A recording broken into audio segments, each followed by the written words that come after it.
Morjesta! Tässä jaksossa kuvaillaan tuommoista projektikuntoista S14 Nissania.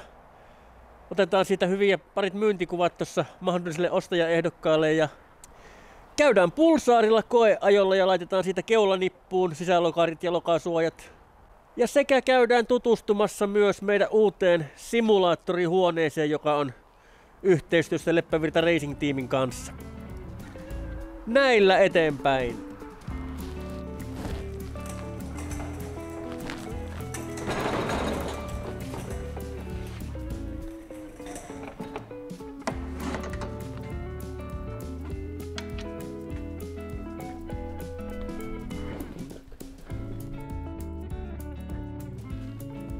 No joo, on tiukat.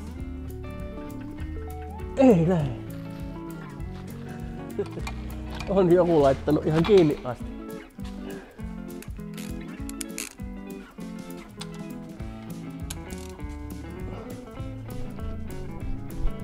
Lähtihän se.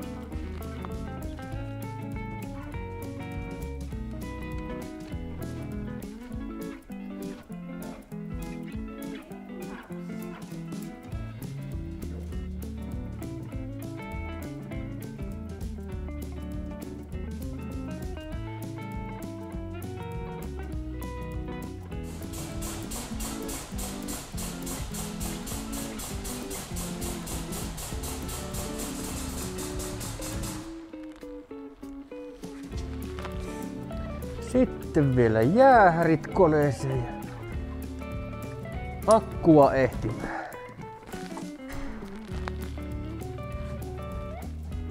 Näinköhän saa sattumaan.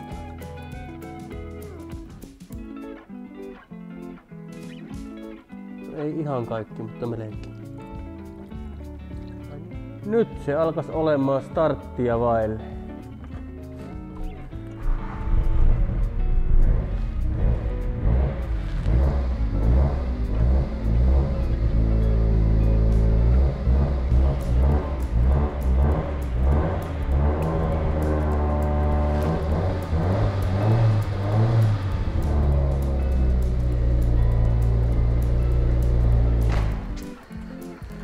Jahas.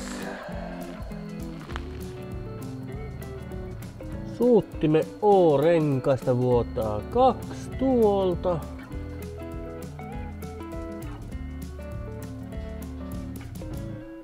Joo. Sitten ruvetaan niitä tutkimaan seuraavaksi.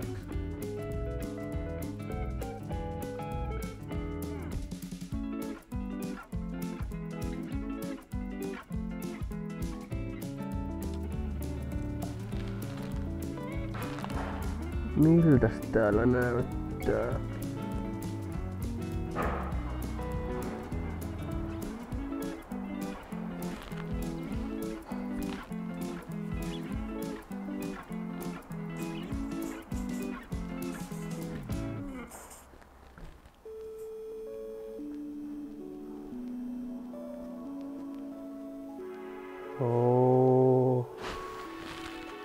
Ei oo paljon.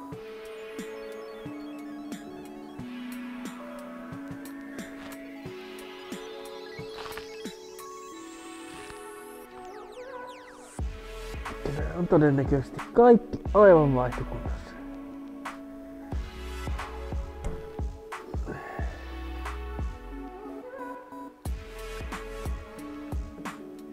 Enpäs tuo ykkönen.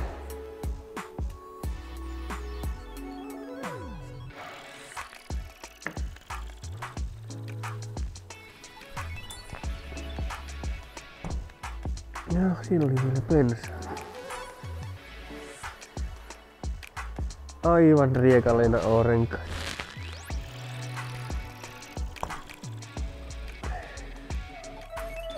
Nää on varmaan kyllä ollut jo lähtökohtaisesti, kun nää näin kaksin kerroin täällä.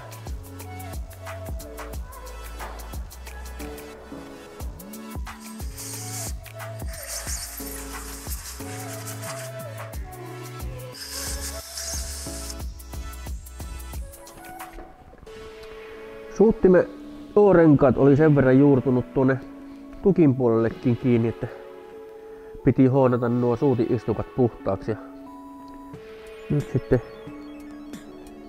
öljyn kanssa saada tänne uudet oorenkaat paikalle.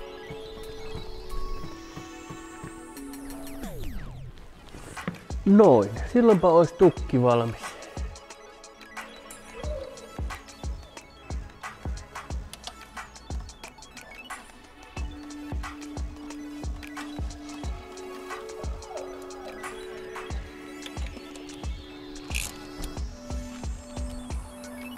Jes, nytpä se olisi oikeastaan ulos siirtämistä vailla. Käyn vähän kahtomassa, miltä se näyttää tuolla auringonvalossa.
Jaa, ahtoputkihan se onkin irti, eikä edes varsinainen bensan loppuminen. No sillähän se vähän köyhyyttää tota savua. No aina jotain jää irti.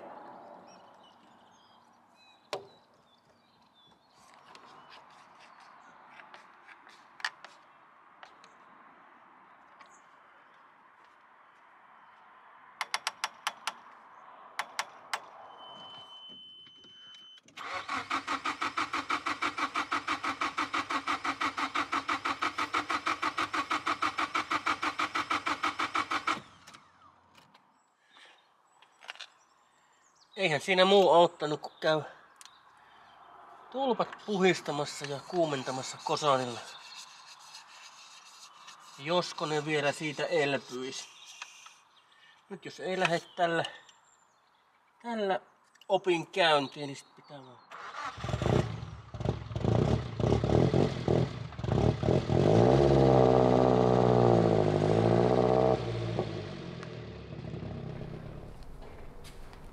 Laitellaan nytten keulaosat paikalleen ja sit tossa selvittelin sen verran, niin lambda-anturi pitää vielä kaivella jostain myös tohon kapeakaista anturi. Sitä ei ole niinku moottoriohjaukselle otettu tuosta laajakaistalta, vaan se on ihan omalla anturilla. Niin se näkyy olevan poikki tuosta downpipeista, niin sellainen pitää kaivella tohon sitten myös vielä tässä. Vielä ennen kuin voi julistaa auton säätöä myöten valmiiksi. Mutta niin kasaillaan keula ja katsotaan sitten miltä auto näyttää.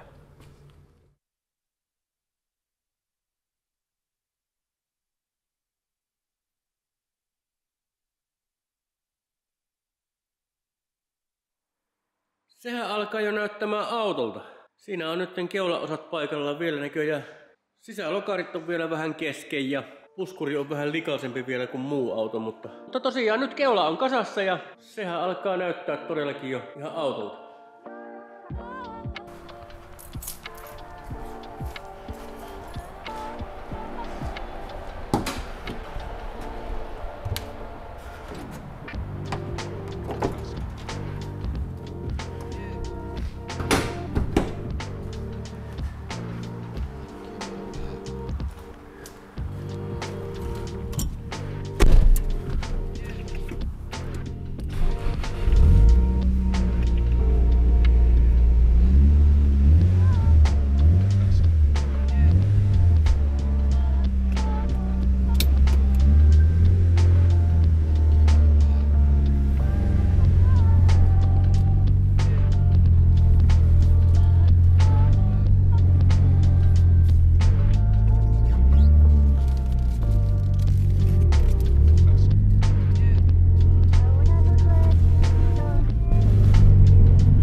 Siinä olisi tosiaan puskurit, umpiot ja kulmavilkut ja ne pitäisi laitella tuohon nyt sitten paikalle, että saa kunnolliset suuntaan antavat myyntikuvat otettua. Laitellaanhan palaa paikalle.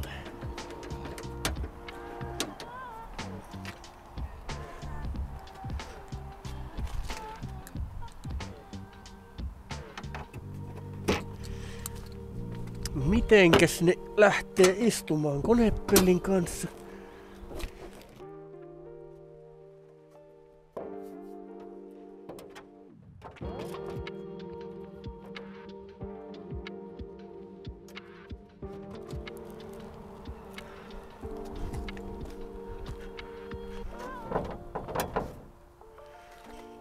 Laitetaan tuohon yksi varmistus, vaikka sille nyt ei varsinaisesti ole paikkaakaan, mutta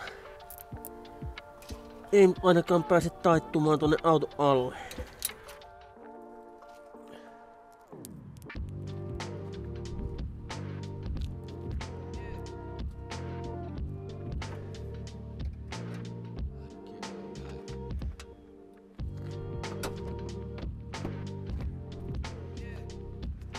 Siltäpä se suurin piirtein tulee näyttämään. Sitten vaan oman mielen mukaan siihen väri ja kivan näköinen kokonaisuus. Ja vanteethan pitää totta kai sitten mitottaa myös korisarjan mukaan. Nyt taitaa olla takana 17x10 ja edessä joku 16, ne olisiko 8 leveä.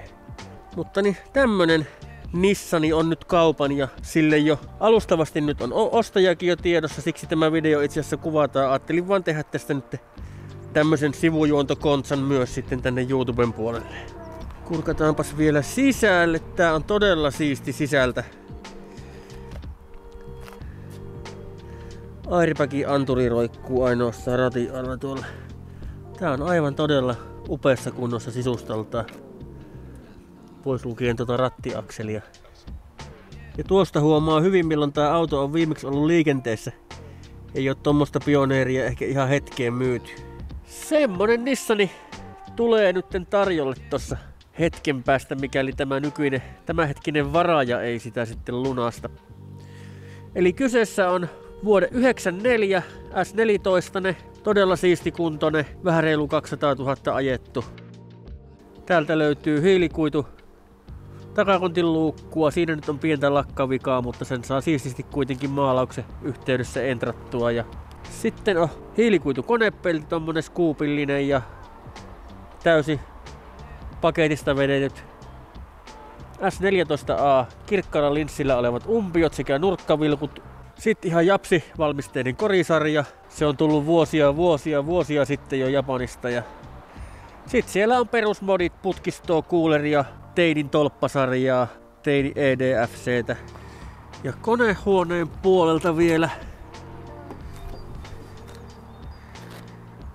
Siellä on aika lailla vakiokuntoinen SR20-detti. Drift Shop Maxin kuulerikitti, tommonen vähän erilainen mitä normaalisti tuohon ilmastointikennon tilalle. Ja siihen sitten putket. Ja oikeastaan rajoittuu sitten Apexin vaparisuodattimeen. Ja täältä mitä nyt näkyy, niin teini yläpäät tuolta ja EDFC-palikat ei vielä olekaan paikallaan.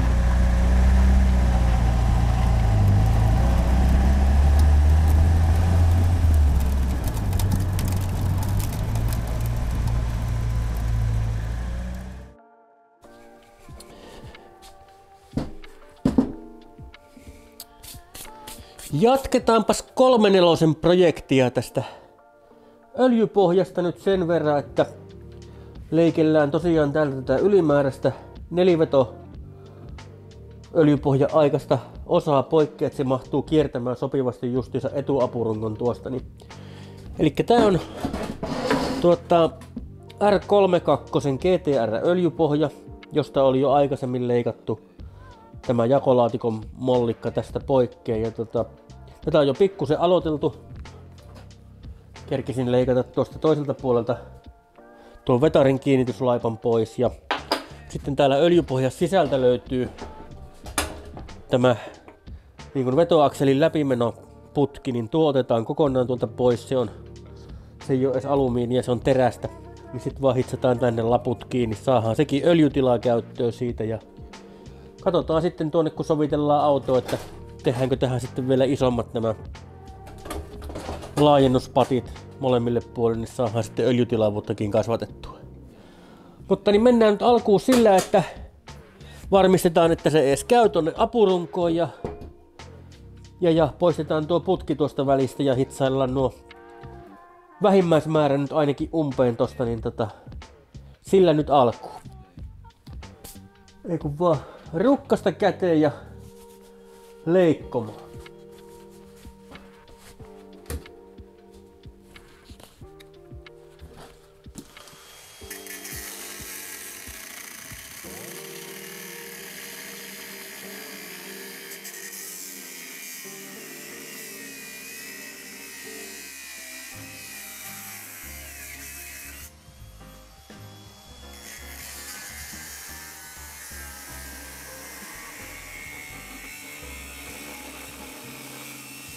Nyt siitä on saatu tuo ensimmäinen ontelo otettua alareunasta auki ja siinä nyt vielä riittää siistimistä aika paljon. Tuo lähti ihan tuosta lyömällä, se on sen verran kovaa tuo valu, että kun katkaisee edes kahdelta kantilta, niin kolmas sitten lähtee murtumalla. Mutta tosta vielä pitäisi siistiä aika paljon tätä kaikkea ylimääräistä. Nuo pinnapultit pitää jättää toki tuosta rauhaan, koska ne tulee sitten taas tuonne lohkon läpi toiselta puolelta kiinni, mutta tosta heti alapuolelta ja pieni siivu tostakin varmaan, niin ihan yleisen siisti ulkonäön vuoksi. Ja tuolla taitaa kulkea jo niin kuin öljypohjan pinta, niin tosta ei tarvitse kuin tuo kannas ottaa pois. Ja sit pitäisi päästä jotenkin tuo putki lyömään tuolta pois. En tiedä miten se, onkohan se lämpösovitteella siinä kiinni vai millä. Miltä se näyttää tältä puolelta. Niin no siinä on vaan. Ei se ainakaan käsin käynyt tosta niin. Ja pitää vetää se tosta kohta poikki ja yrittää siitä sitten sitä selvitellä. Mutta jatketaan vielä hetken tästä pilkkomisen parissa.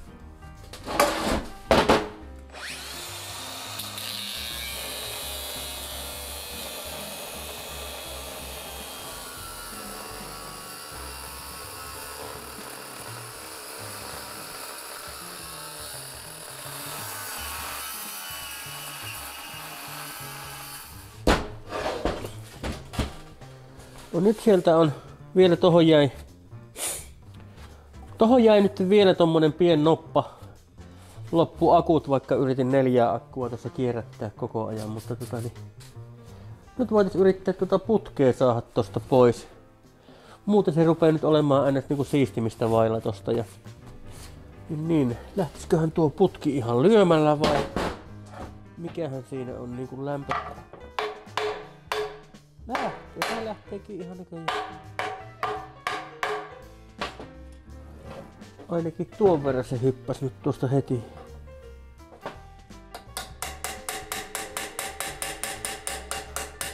Eli nyt on se viimeinenkin noppa tuolta saatu osittain jo höylättyä poikkeen ja tuolta samoin viimeiset. Niin nyt kevyt hionta ja sit pääsis sovittamaan sitä tonne paikalleen. Ja tuolta tosiaan otin nuo kanssa poikkeen. Niin nyt semmonen karkea hionta ja ei kun käymään tuolla auton luona katsomassa sitten, tai ensin moottorin luona katsomassa, että mihinkä suurin piirtein asettuu tuo kumityynyt tai kumityynylinja. Ja sitten käydään auton luona vähän sovittelemassa. Semmonen kasa sieltä nyt jäi sitten. Tuossa on tuo läpivientiputki ja sit siinä on jakolaatikon vahvikerunko. Ja tästä sitten itse öljypohja siihen. Nyt tommonen karkea viimeistely tehty. Elikkä nyt kun katsotaan täältä päin, niin siinä ei niinku pitkittäissuunnassa ole mitään haittoja ennen kuin sitten ei ala tuo öljypohja, mikä sitten kiertää jo tuon apurungon. Mutta niin nyt vielä katsotaan, että tarviiko tähän tehdä jyrkennys. Joskus on nähnyt jotain kuvia, että tää on jouduttu leikkaamaan auki ja tehdä vähän jyrkemmäksi tätä poskea tästä, mutta katsotaan koskeeko se nyt tuota apurunkoa. Ja tosiaan nyt täällähän on molemmissa kyljissä on nuo reijät, niin ne sitten pitää tässä pikapuolin niin hitsailla sitten kiinni ja kahtoo sitten tehdäänkö tähän vielä lisäöljytilavuutta sitten kylkiin. Mutta lähdetään kattoo sopiiko se auto.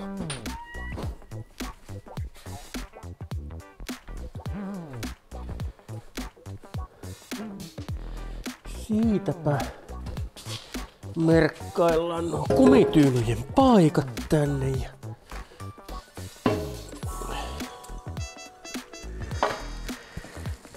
niin. Kumityynyjen kiinnikelinja on tuossa ja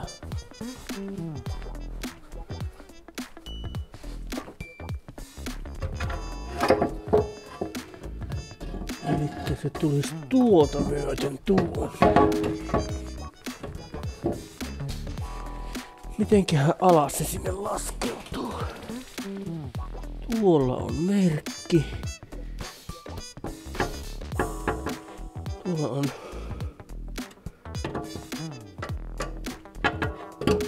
tuolla ottaa ohjaustehostimen tai raidetangon painelinjaan kiinni. Tuolla jos joudutaan paljon tämä alemmas menemään. Mutta eipähän se tuo alemmas mene koko hammastangon puolesta. Se tulee itse asiassa aika paljon tänne päin vielä. Kyllä se tuon kiertää vielä, mutta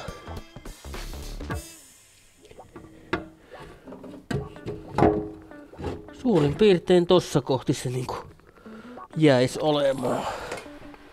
Saahan sieltä tuolta vielä mitaan kaivettua, että noin 40 milliä lohkon pinnasta on kiinnityspiste tuossa alhaalla, mitä vasta se jää nojaamaan.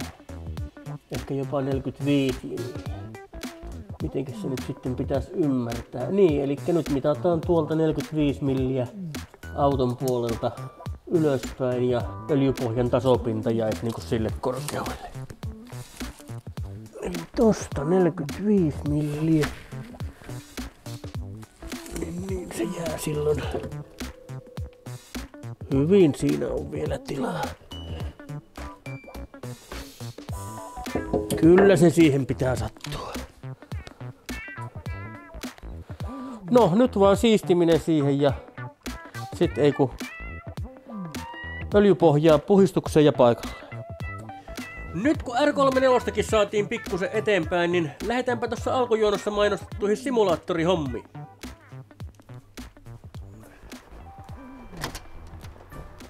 Tämmöiset simurikivehkeet meiltä täältä löytyy. Nämä on nyt niinku yhteistyössä Leppävirta Racing Teamin kanssa, eli laitteet on heidän ja tilat on meidän. Me ruvetaan tässä pyörittämään semmoista simulaattorikerhoa, miksi sitä nyt voisi sanoa, niin yhdessä. Ja toimin varmaan sitten itse yhtenä myös vetäjistä siinä mahdollisuuksia ja ajankäytön mukaan. Täältä löytyy ihan Simukubeen varustus, on käsijarrut ja ratit ja laadukkaat polkimet. Ja nyt mitä siellä on asennettuna pelejä, mitä täällä pystyy sitten pelaamaan, niin siellä on R-Factoria ja Assetto Corsaa, Dirt 2, VRC 10. Ja mä oon parhaillaan asentelemassa Richard Burns Rallya ja siihen kaikkia lisäosia. Että saadaan sitten se mahdollisimman realistinenkin simutuntuma sitten tähän. Ja täällä on valmius VR-laseille, niin kuin näette noin pienet tolpat tuolla, niin pystyy sitten VR-laseillakin ajamaan halutessaan. Tällainen. Kokeillaan jotain peliä pikkusen ajaa tuossa, jossa on vaan vehkeet toimimaan sille, että saadaan kaapattua. Flat right, 30, easy left, 100. Medium left into medium right, 30. Easy left, long, 30.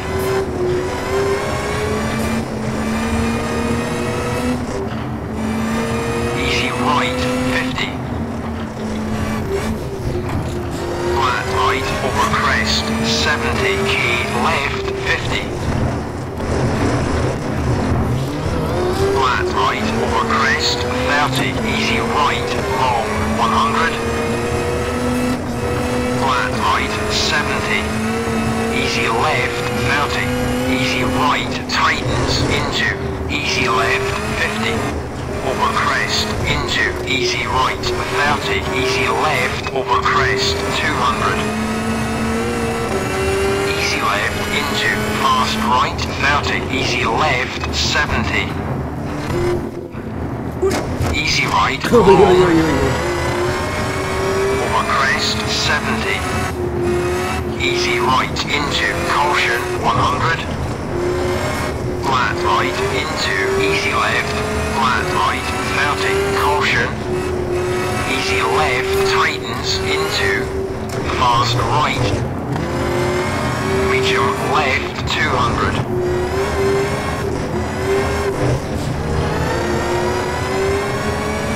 Jump 150.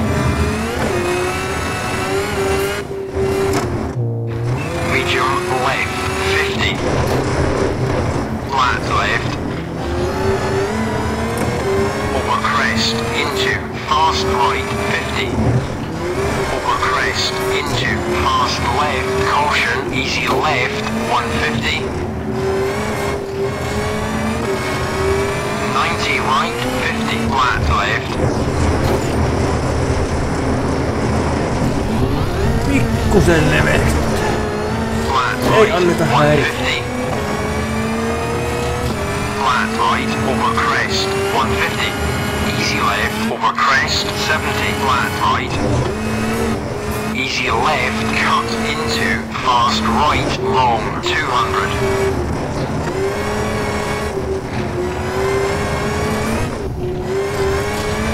Melkein Easy left, Ui, long. kun lähti urasta. Over crest, into, easy left, long, over crest, 30. Keep middle, over crest, 150, 90 right, 150.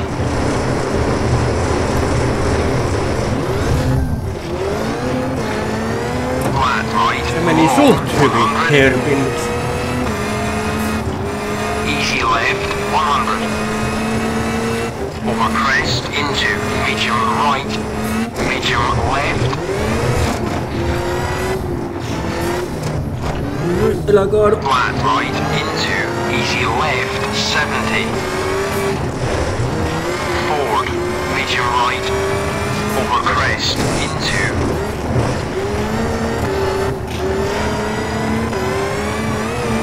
Ja maa. Finish. 34959.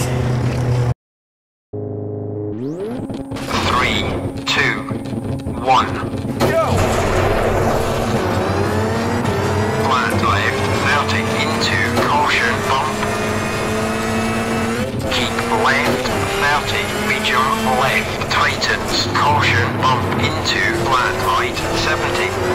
easy left 30, fast right, long 100. Flat left over crest 150. Flat right into caution bump. Flat left 150. Keep middle jump 300.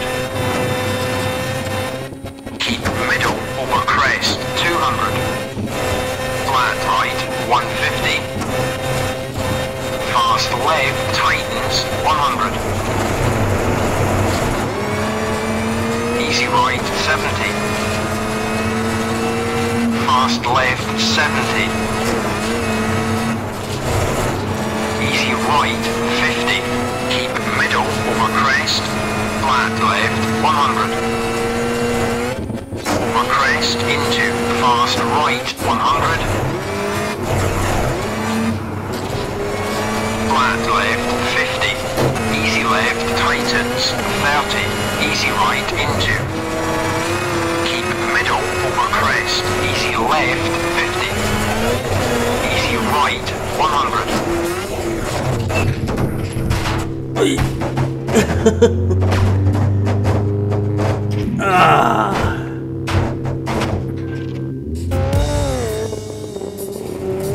Pikkusen leveäksi siitä ja sieltä mennään ja sieltä vielä kaatuu rotka.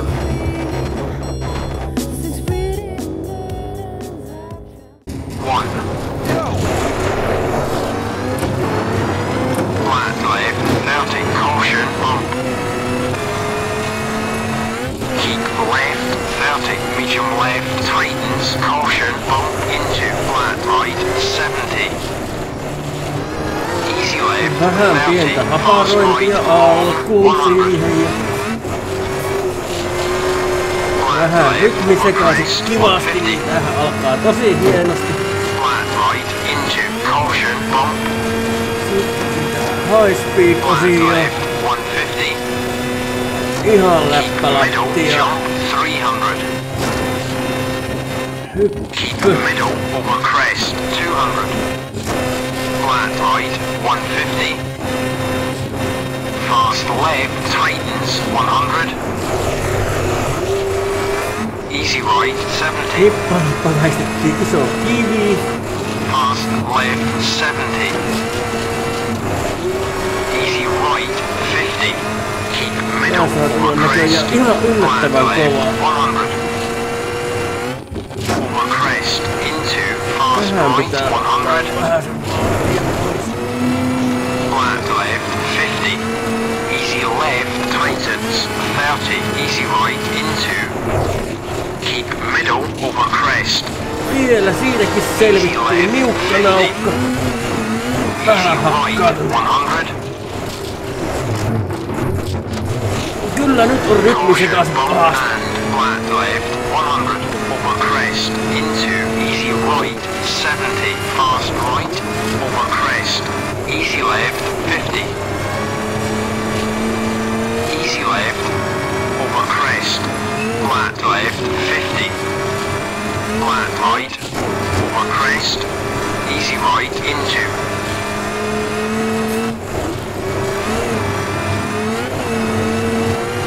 Jamas. finish.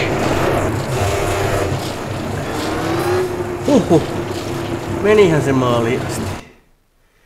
Ja personal besti 20825. Jes. Tämmöstä kivaa tämä. Toivottavasti tykkäätte tästäkin materiaalista ja etenkin jos tykkäätte, niin laittakaa tekstiä, kommenttia alle, että lisää vaan tätä, niin kyllähän meitä tämä onnistuu. Katsotaan tosta vielä nyt tässä jutellessani replaytä.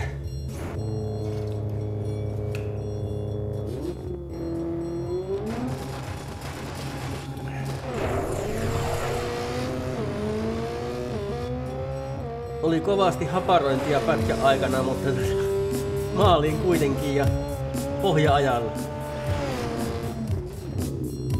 Heti meinas toinen mutka meni sen verran pitkästi, että lippusiimat lentelee ja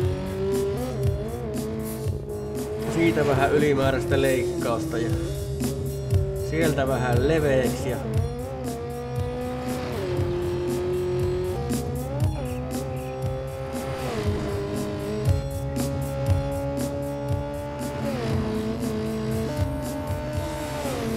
nopeosuudet meni aika hyvin. 42 pohjaa tai väliaika siihen ja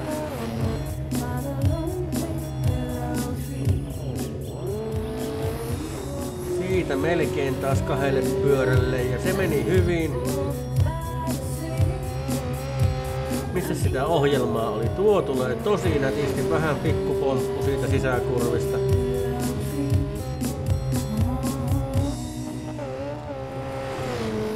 Vähän nypylle, pikkusen vauhtia pois. Siitä ei kun taas läppälevälle.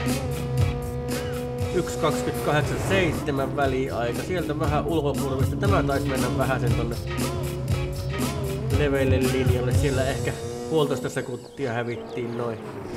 Ja sieltä, ui, ihan nippanappa siitä selvittiin. Loppuhan taisi ollakin jo sitten täyttä timanttia.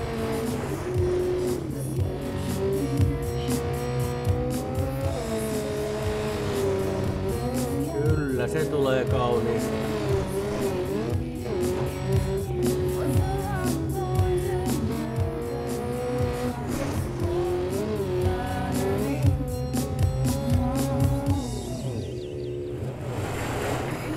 Kyllä, ja silloin maalis. Jes, ei muuta kuin kiitoksia kaikille seurasta ja lähdetäänpäs tästä loppujuontoon. Tällainen oli tämänkertainen jakso. Nyt jatkossa pyritään panostamaan 3/4 tässä, mikä rengaskiireiltä keretään. Ja sitten tossa on vielä pari muutakin mielenkiintoista prokkista. Siellä on itse asiassa 2 kappaletta MK4 Supria ja Aristo. Oikeastaan mitkä alkaa sitten hyvinkin piakkoin. Tuossa ensi viikolla niitä ruvetaan tekemään tossa sitten rinnakkain. Pulsaari oottelee vielä Lambda-anturia, muuten se alkaa olemaankin aika lailla nipussa, niin ei muuta kuin tästä ensi viikkoa kohti. Morjes!